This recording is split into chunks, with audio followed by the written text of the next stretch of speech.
The orders came down like a thunderclap.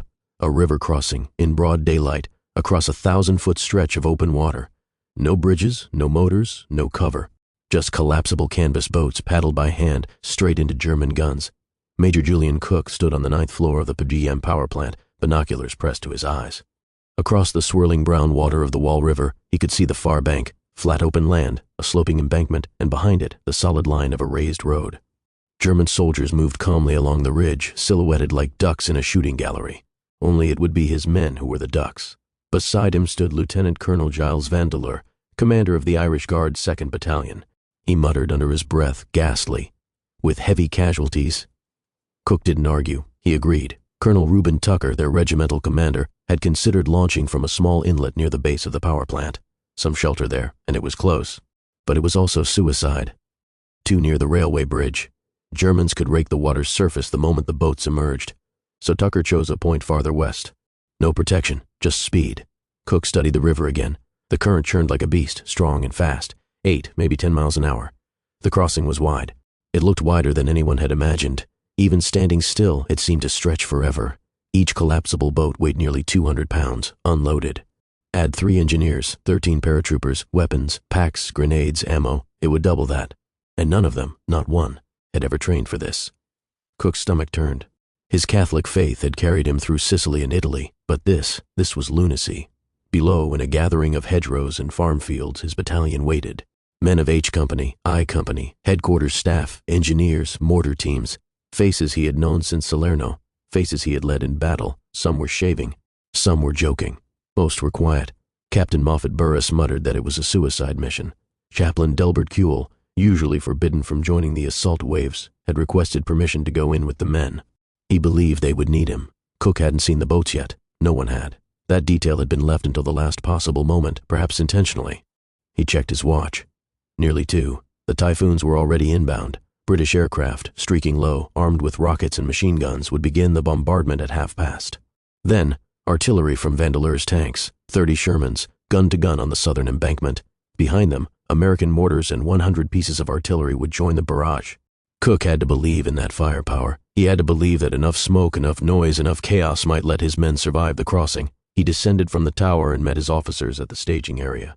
Captain Carl Kappel of H Company stood near the front, watching the sky.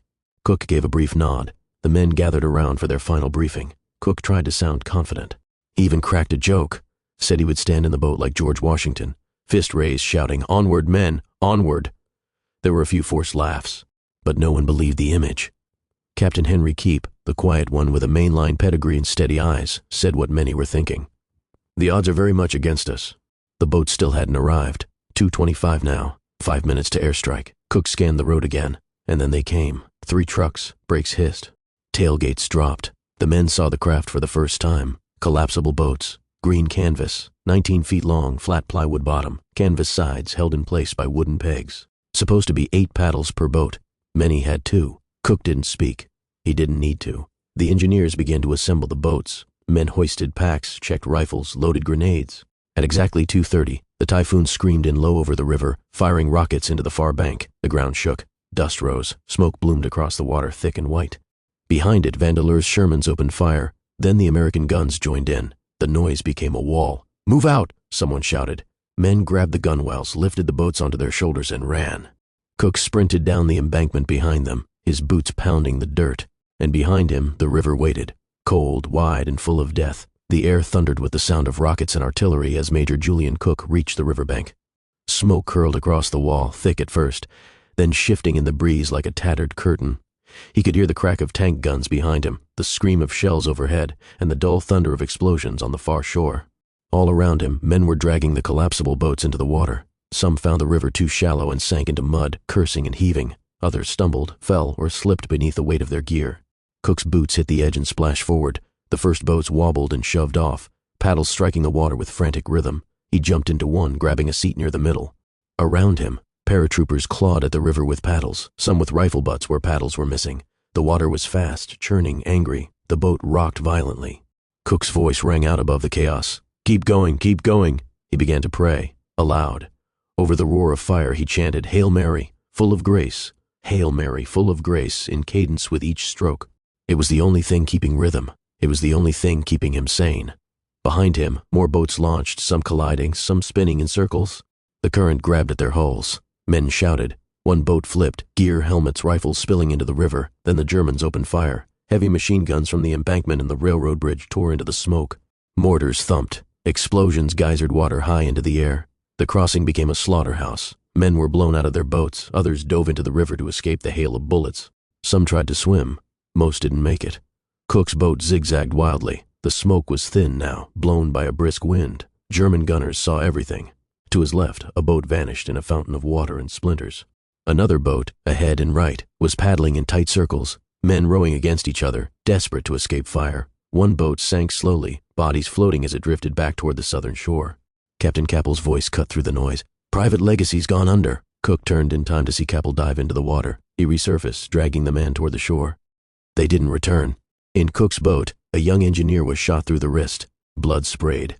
He slumped, and Cook grabbed the rudder as the man tumbled overboard, his leg catching the side. His body became a rudder, swinging them around until Cook heaved him free. Machine gun bullets stitched the water. Cook yelled again, "Keep going, keep going." His voice was hoarse. He had no idea who was still alive. To his right, a strange shape broke the surface, a helmet, followed by a face, Private Jedlicka. The man had fallen overboard and walked along the riverbed, 8 feet down, bandoliers over his shoulders, ammo boxes in both hands. He emerged like a ghost, dragging himself ashore. The boat slammed into the far bank. Cook jumped out, water up to his thighs, and pulled the boat up behind him, shouting, chaos, blood in the water. Men staggered ashore in groups of 2s and 3s. Some had rifles, some had nothing. The northern bank offered no cover, just flat land. They had to move. Machine gun fire swept the beach. Cook turned, waving the others forward. "Go, go!" They ran. Bent low, weapons at the ready, they charged toward the embankment. Behind them, the second wave launched. The crossing was not over. It had barely begun. Major Julian Cook ran through smoke and mud, crouched low, his heart pounding with the fury of a man who had passed through hell and found rage waiting on the other side. The beach behind him was littered with bodies, some still, some moaning, others dismembered beyond recognition. His soaked uniform clung to him like a second skin. He didn't look back. He couldn't. Ahead rose the embankment, a 15-foot-high dike topped by a paved road. Germans were dug in along its crest, raking the field with machine guns.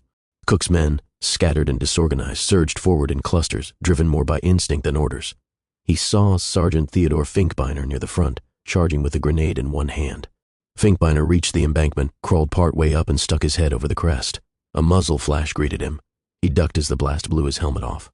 Without hesitating, he lobbed a grenade into the nest. It detonated with a flash and screams. He climbed the rest of the way and kept going. Captain Burris, bleeding from a shrapnel wound to the side, stormed the embankment shouting commands. "Machine gun left, another right. Get fire on those flanks." A house stood behind the dike. Burris kicked the door in and found a group of German soldiers sleeping, blissfully unaware. He didn't hesitate, pulled a grenade, threw it, slammed the door. All around them, paratroopers, wet, cold, wounded, furious, rushed forward. Some climbed the embankment using bayonets like climbing picks. Others fired on the run, sweeping trenches, clearing nests, storming buildings. Chaplain Kuehl was somewhere behind them, alive but hollow-eyed. He had seen men vaporized in front of him on the river. His faith was intact, but his soul was cracking. The first German line collapsed within 30 minutes. Those who weren't killed tried to flee or begged for mercy. Many never got the chance.